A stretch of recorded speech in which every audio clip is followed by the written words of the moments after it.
ใช้ดองไผมื้อนี่หาใส่ผู้ใด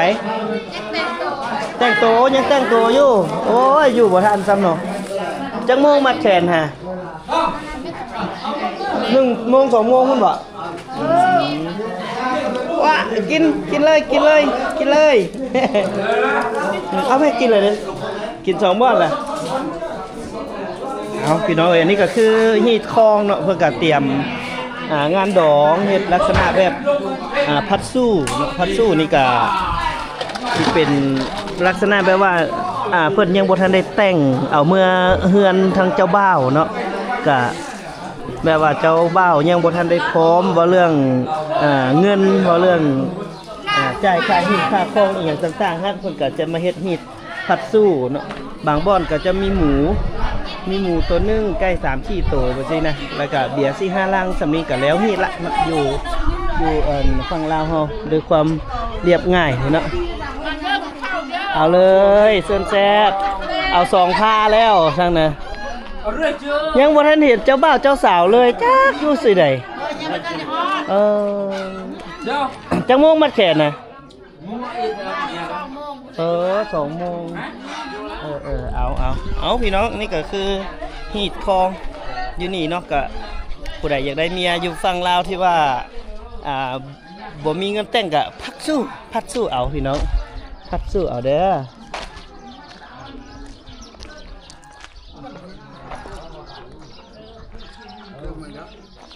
ฮัลโหลสบายดีสบีได้ป้า FC โอ้อันนี้บอกไข่มดน่ะไข่ตึงมันจะราคาแพงกว่ามันเยอะตัวนี้ไข่ไก่ตัวนี้มันหมูแม่นละแล้วอันนี้ไข่น้อยไข่ดีมันเอารวมๆทั้งเบิดนี่เป็นเท่าใด140,000มาพี่น้อง140,000นี่ก็ประมาณครึ่งโลได้นี่เนาะน่าจะได้เนาะถ้าเขาขายเป็นทาน30ตัวนี้นะแปลว่าคันมาติดซิ่งนี่ระดับ6 ขีด 7 ขีดบ่ได้พี่น้องเอ้ยนี่ก็กระสมอยู่แล้วเพราะว่าต้องได้ขี่รถไถไปหาอยู่พูดพี่น้องอุ้ยอยู่บ่อนคือ FC คอมเมนต์มาแล้วว่าป้าบ่เพื่ออยู่นครหลวงเวียงจันทน์นี่กิโลนึง 3-4 แสนอยู่ฝั่งไทยแห้งคักกว่าสิเพิ่นเอานั่นเนาะอันนี้ผักหวาน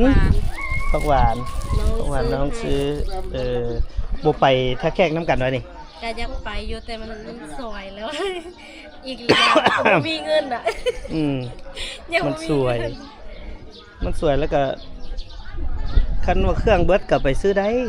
แม่นหยังช่วงยุคน้ำมันแพงอยากให้ไปน้ำกันใครก็ไปจ้างไปตั้ง5บ่สินะเล็กน้อยๆก็อย่างน้อยก็มีรถไอ้ไปแล้วสินะไอ้ไปผู้เดียวกับน้ำมันซ้ำเก่าเจ้าไปตื้มกับน้ำมันซ้ำเก่านะก็เลยยังให้ไปแม่นเลยกะช่วงนี้เนาะถามว่าจำเป็นกับว่าอยากออกไปทางไหนอยากไปอีหลีได้อยากไปนึงเนาะการใช้จ่ายถ้าเฮาได้ลงเฮือนไปแล้วกะบ่แม่นน้ำมันก็ต้องได้เสียเงินอันใดอันหนึ่งนะพี่น้องคือในนี้แหละมันลำบากการใช้ชีวิตลำบากเฮงเมื่อวานนี้ไปซื้อน้ำมันรถจักรใส่รถจักรเอา50,000จนตื่นใส่ละกระตุกแต่ว่าแบบนี้แต่ว่ารุ่นน้อยค่ะนะตุกกลางเต็มบ่เต็มพอดีเพียงกับอันนี้มันจนตื่นมาซ้ำสาวพันตะกี้ลิตรนึง30 ปลาย50,000เลยป่ะก็เลยถามเวียดว่าบ่แม่นจะกดผิดบ่แม่นจะไล่ไปผิดบ่ก็50,000เลยนี่นะบ่แม่นว่าซั่นยังเถียงกับเขาอยู่ที่จริงลิตรนึงมันก็สิประมาณที่ได้แม่นแต่อันนี้ก็ยังตุกน้อยหั่นเลยยังบ่ได้เต็มซ้ำนะมันมาขายเป็นตุกต่างหากตินี่นะมันก็เลยแพงขึ้นเนาะเดี๋ยวของฝากเด้อนี่เด้อสิเอาไปฝากที่ท่าตีบ่ฮู้ติดต่อหาเพิ่นละแต่ว่ายังบ่รับขอให้รับเด้อบ่ซันได้เอามากินเองอีกแล้วได้ข่าวว่าเรือขนส่งสินค้าไทยถึกยิงตกใจไอ้ก็บ่ทันได้โทรหาเพิ่นเลยได้โทรหาอยู่บ่โทรหาตอนที่เห็นทำอิฐเนาะเห็นเพิ่นเซหั่นนะแต่ว่าคนลงเรือนํกันเซเลยหลังจากที่แบบเข้าไปเบิ่งแล้วก็เห็นไอ้ต้อมเซอีกหั่นนะก็เลยตกใจโทรไปหาต้อมว่า เฮือหั่นน่ะเป็นเฮือลำใดแล้วก็เป็นเฮือประเทศอีหยังหั่นนะก็เลยดีใจย้อนว่าโทรหาสามียังฮักพี่น้องเอ้ยเพิ่นยังฮับโทรศัพท์ก็เลยบอกว่าบ่แม่นเฮือเพิ่นเนาะ โดยบ่แม่นเฮือเพิ่นแต่ว่าเฮือคนไทยนี่แหละมีแต่ได้ยินข่าวว่าเฮือลำนั้นก็จะแม่นคนสุรินทร์อีกคนสุรินทร์อีกคนหนึงแล้วก็ขอให้ปลอดภัยทุกคนนะพี่น้องเป็นห่วงอยู่ได้เห็นข่าวแล้วก็อดเป็นห่วงบ่ได้หั่นน่ะเพราะว่า10คนเฮือนํกันเฮือนํกันพี่น้องเอ้ยก็เข้าใจความหัวอกแบบเมื่อได้เห็นข่าวเนาะมันไผก็อยู่บ่ได้กินบ่เป็นดอกแม่น ตกใจเอง ไอเห็นข่าวไอฟังไอก็ยังว่าเอ้าเฮือไผเนาะบ่ต้อมบ่ได้ไปโซนนั้นตินะก็เลยเช็คเบิ่งลูกเรือเพื่อกับปลอดภัยจนเบิดเนาะอันนี้ก็แสดงความดีใจนำพี่น้องทั้งฝั่งไทยที่โบเป็นอย่างหลายก็หั่นเนาะก็การเดินเรือเนาะเดินแพก็มันก็โอ้หลายอย่างมีความเสี่ยงหลายอย่างเนาะเพื่อสินค้าสิมาฮอดจากโซนหนึ่งมาโซนหนึ่งก็ด้วยความเป็นห่วงเป็นใยแหละเรื่องเวียกงานของเพิ่นก็มันก็จำเป็นเนาะก็คือซุมื้อนี่แหละพวกเฮาก็ได้รับผลกระทบน้ำลายสมควรเลยก็คือราคาน้ำมันนี่แหละที่เพิ่มขึ้นหลายแฮงนะนี่น้องจ้อยซื้อตอนฟักหวานป้าได้นี่ฟักหวานป้าแบ่งพิธาตีน้ำเนาะแล้วน้องจ้อยฝากเพิ่นมันอยากให้เจ้าไปอยากให้ไปแห้งอยากให้ไปหานะเจ้าเด้ที่เพิ่นสิถามมาว่าอยากส่วนเพิ่งข้ามมาวันนี้อยู่นี่นะเอาผู้ใดก็รู้สึกไอเนาะผู้ใดก็รู้สึกไอผู้ใดก็ได้ไปบ่ได้เข้าหาพี่น้องน้อยทักทายสบายดีกันอีกครั้งนะพี่น้องกับบรรยากาศอยู่ที่บ้านนาดีเดี๋ยวมื้อนี้บ่เตรียมคำจะเดินทางมาหาน้องพลอยจักหน่อยนึงแต่ว่าเบิ่งบรรยากาศบ้านเฮือนเพิ่นนี่โอ้สุดยอดเลยพี่น้องบ้านนาดีมายามใดก็ถือว่าบรรยากาศยังดีสมควรนะยังดีคือเก่าเนาะ FC หลายๆคนก็ถามหาน้องกระไนไปทางใดเนาะน้องกระไนก็เพิ่นไปอยู่ไทยน้ำเอื้อยเพิ่นเด้อเขาเจ้าก็ไปสู่ชีวิตอยู่ฝั่งไทยเพื่อหาเงินคำมาพัฒนาบ้านเฮือนของเพิ่นก็กำลังปลูกเฮือนปลูกซานเพิ่นมาเฮือนหลังเก่าสร้างเฮือนหลังใหม่เนาะบุหูสาวพลอยอยู่บ่สาวพลอยนี่บ้านนี่ดีเลยพี่น้องบรรยากาศดีว้ายเดี๋ยวนี้อันนี้บอกปฏิบัติตามนโยบายประหยัดน้ำมันฮะบ่ปฏิบัตินโยบายตามแนวทางประหยัดน้ำมันมันบ่ฮะเป็นยังซะน่ะคือพากันยูคิดว่าประหยัดน้ำมันระบบติดจักระยูเอา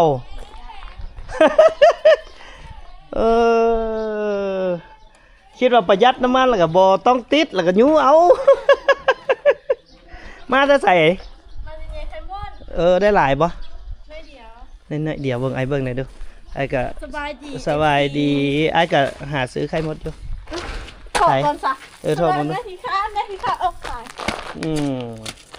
มาเบิ่งดูสิเอาซอยซะนี่มันเป็นอย่างน้ำมันเบิดวะ แม่นแท้ๆพี่น้องเอ๋ยยุคประหยัดน้ำมันเขาเจ้ากะสิเอารถจูงไปเอาเนาะให้ฮู้ว่าได้ขี่รถจักรกันนะ30,000บ่ฮอดลิตรปลา70 บาทบ่ฮอดลิตรตอนนี้นะซื้อน้ำมันตุกบ่ซื้อน้ำมันตุกมันก็สิแพงขึ้นตึม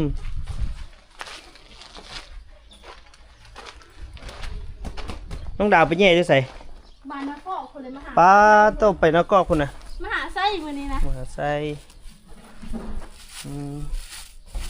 เบิ่งดูพี่น้องใส่จนน้ำมันเบิดได้สมควรอยู่เนาะได้น้อยแต่มึงเต็มไปย่างเลย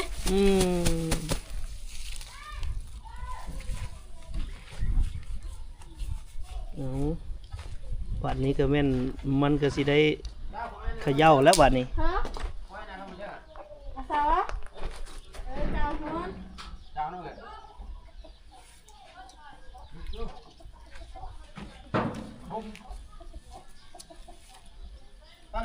ปกติกระยัง เช่นนี้จีรนาเนี่ยก็2,000เช่นนี้อ่ะ กระยังนึงนี่ได้เท่าไหร่ปกติเนี่ย โอ้เต็มนั้นบ่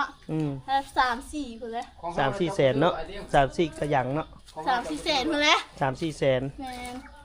ถาดหนึงก็30,000มาใส่ตู้ เฮาก็ได้มาคัดอีกแมันบ่ จ้ะ ที่จริงไอ้ก็ซื้ออยู่พุ่นแล้วไอ้เตรียมไปแท้แขกแล้วแหละแต่คันนั้นก็สิเอาซอยจักถาดหนึงหั่นนะเอาซอยกันยังโดนบ่ แม่ยังโดน โอ้โห เพื่อมันออกเพราะเฮง เพื่อมันออกอีกเนาะตากแดดให้มันออกอีกได้พี่น้องมึงหนู น้องคนไปก็เพื่อสิได้ซำนี้ก็บ่แม่นธรรมดาอะไรพี่น้องแต่ซำนี้ก็ได้อยู่ประมาณ 200,000มันบ่ 200,000 หาเงินเพื่อสิ หลายอยู่ ไปแต่งลูกแต่งผัวโอ้ยธรรมดาพี่น้องเอ้ยเอากระชั้นไอ้ไปก่อนสันเด้อมันยังหึง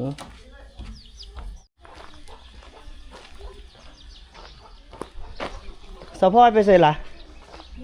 บ่ฮู้ซ้ำแล้วจอยสาวพลอยก็บ่อยู่น้องพลอยจุกรู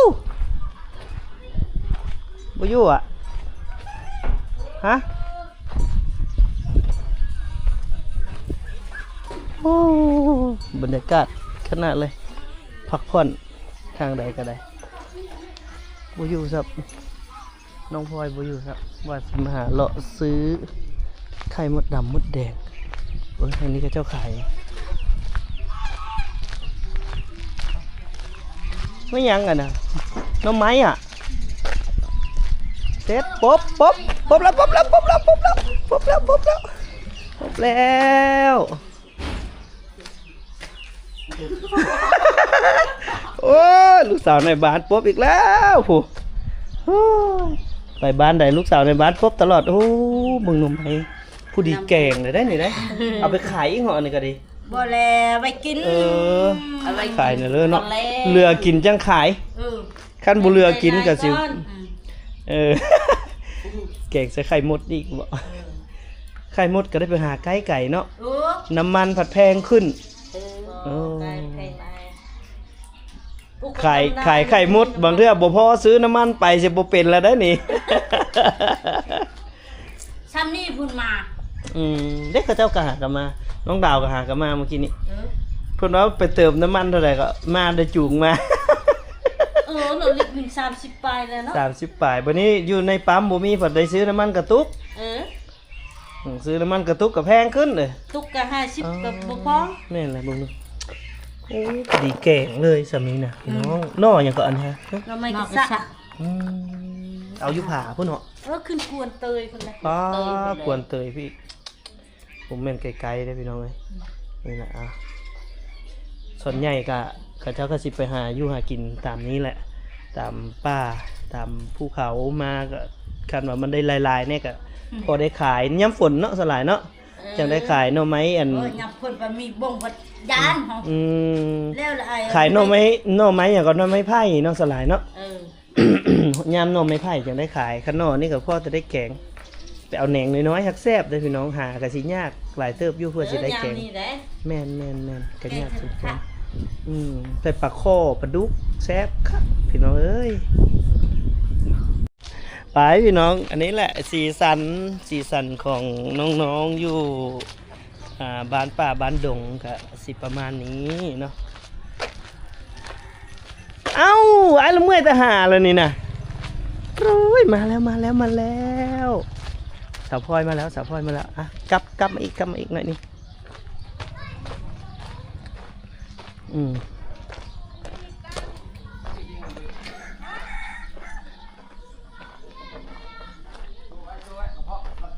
กลับมาแล้วได้มาฮอดแล้วพูดไปก็ไผเนาะไปใส่มาเบิ่งมาถามมึงดูยังมีน้ำมันไปอยู่บ่นี่ฮะยังมีน้ำมันไปอยู่ติ เมื่อกี้นี่สาวดาวไปจนน้ำมันเบิดได้จูงมาเพื่อไปหาไข่มด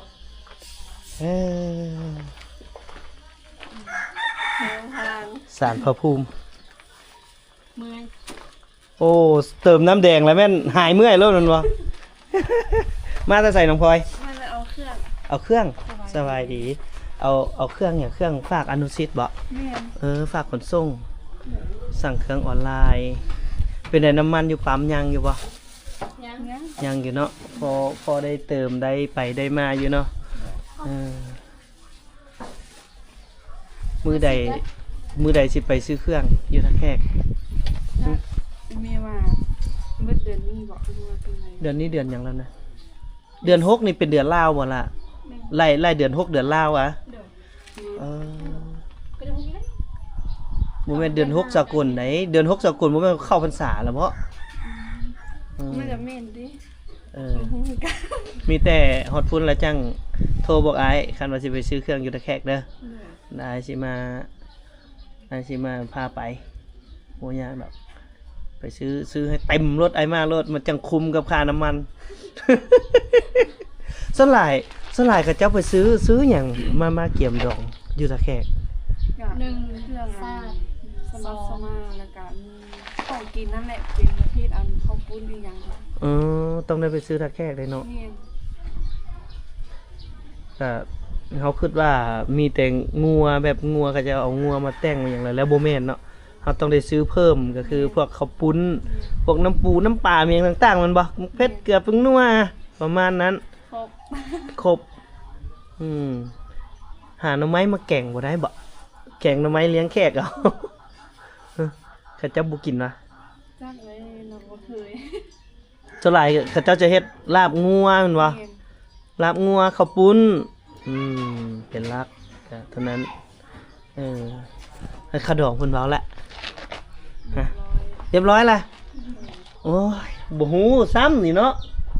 เว้าข้าวดองก็บ่ฮู้หน้าที่มันให้เฮาพี่แม่มาขาดข้าวดองนะโอ้ยเอาจังไดก็ดีใจนำเดือน6นี่สิเป็นเดือน5เนาะไปเนาะหลังสงกรานต์ติซั่นน่ะ แล้วสงกรานต์ประมาณเดือนหนึงแล้วก็เริ่มละเอาสิได้สารได้จักผืนละ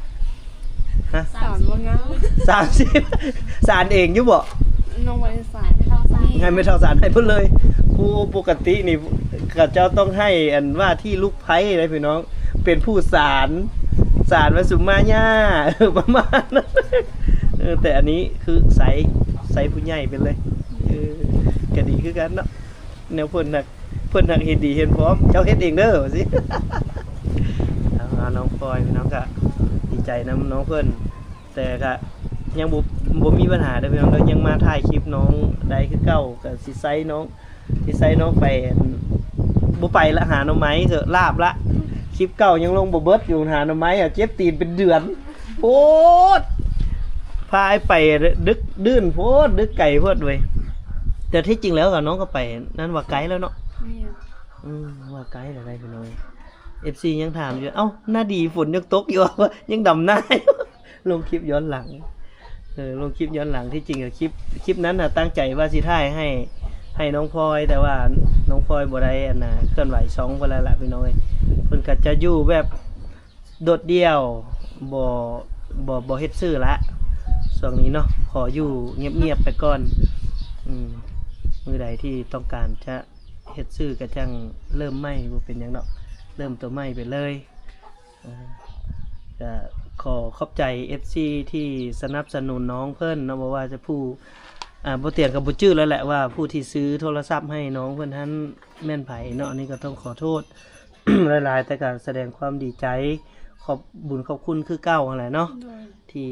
ซัพพอร์ตกับน้องเพิ่นก็ยังได้ใช้เท่าซุมื้อนี่แม่นบ่ แม่น กับประหยัดใช้คันบ่มีเครื่องนั้นก็คือสิบ่ได้ใช้คืออันรุ่นนี้ละ แม่น นี่ก็ขอบใจหลายๆพี่น้องจังไดก็เป็นกำลังใจให้น้องเพิ่นไปตลอดเนาะเพิ่นก็เตรียมที่จะสร้างครอบครัวก็ผู้ใดอยากมาเยี่ยมมาลิ้นก็ยังได้คือเก่ายังได้คือเก่าเนาะมาลิ้นมาเยี่ยมมายามคือเก่าขอแต่อย่าฟ้าวเอาลูกไว้เท่านั้นแหละ คันเอาลูกแล้วล่ะเบิดเลย น้ำแดงก็สิบ่ได้มีเวลาทาปากข้าวแป้งก็สิบ่มีเวลาทาหน้าเอามันขึ้นกับอันคนตัวนี้นะเนาะเอาจังไรก็ เป็นกำลังใจให้น้องพลอยคือเก่าพี่น้องยังไปมาหาสู้มาเว่น้องคือเก่าเนาะคือเก่าหั่นแหละทอแต่ว่าปีนี้เพิ่นก็สิมีผู้ดำนาซอยละมีผู้ไถนาให้ละ บ่เมื่อยละปีนี้ ว่าสิส่วนไปตะแคกไดมาเลยนะเป็นไดไข่หมดเฮาแต่ว่าไอ้ได้แล้วล่ะ ได้ละ ไอ้ได้แล้ว นี่บ่ได้ไปยี่ บ่ได้ไปแย่เนาะ แม่น เขาเจ้ามีงานเด้ไอ้มาเมื่อกี้นี่เขาเจ้าอันเฮ็ดอหย่างเฮ็ดพัดสู้ ขอแล้วพัดสู้เลยน้องได้เฮ็ดแบบใดขอแล้วแต่งเลย แม่น แล้วแต่ง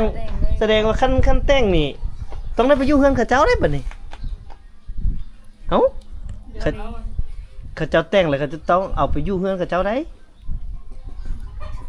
บ่ได้มืองาน เฮือน เฮ้อยู่นี่นะ บ่อยากมือ คันอยู่นี้ก็ได้พัดสู้แล้วบ่แต่งเพิ่นเอาบ่ซั่นล่ะน้องไปแต่งเอาเขา เฮ้ย แต่งเอารถมาสุดขาดกับเฮามากับเฮาก็สุดทางสีเบิ่น5นิ้วก็ได้บ่แม่นสีแต่นิ้วเดียวได้ ก็แล้วแต่ความสมัครใจตอนนี้นะเรื่องแต่งไปแล้วกับ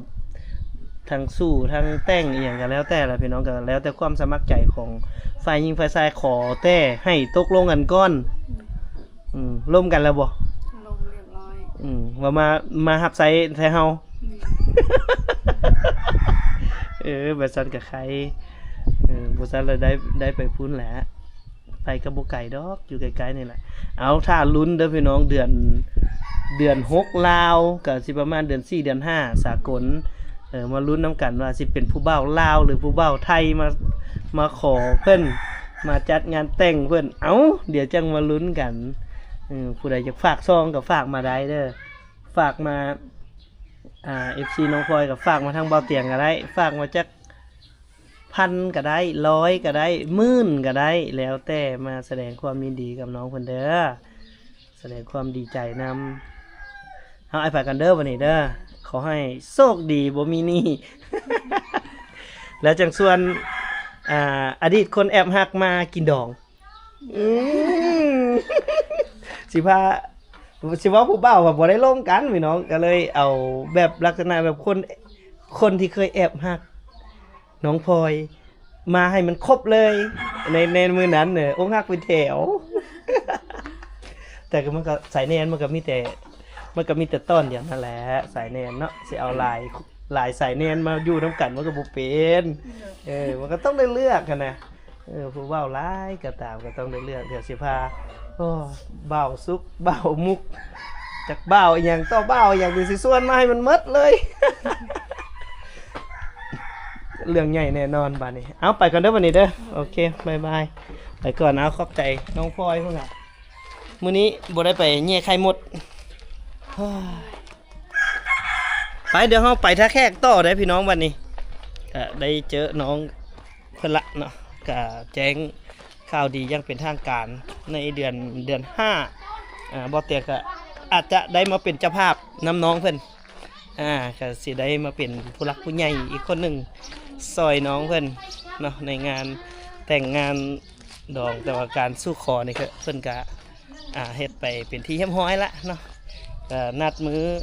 มือไว้แล้วว่าในเดือน6ลาวก็ตกอยู่ประมาณเดือน5สากลก็สิได้เป็นมือแต่งของน้องเนาะโอ้ดีใจนะเพิ่นเด้อไปบัดนี้เฮาออกเดินทางต่อ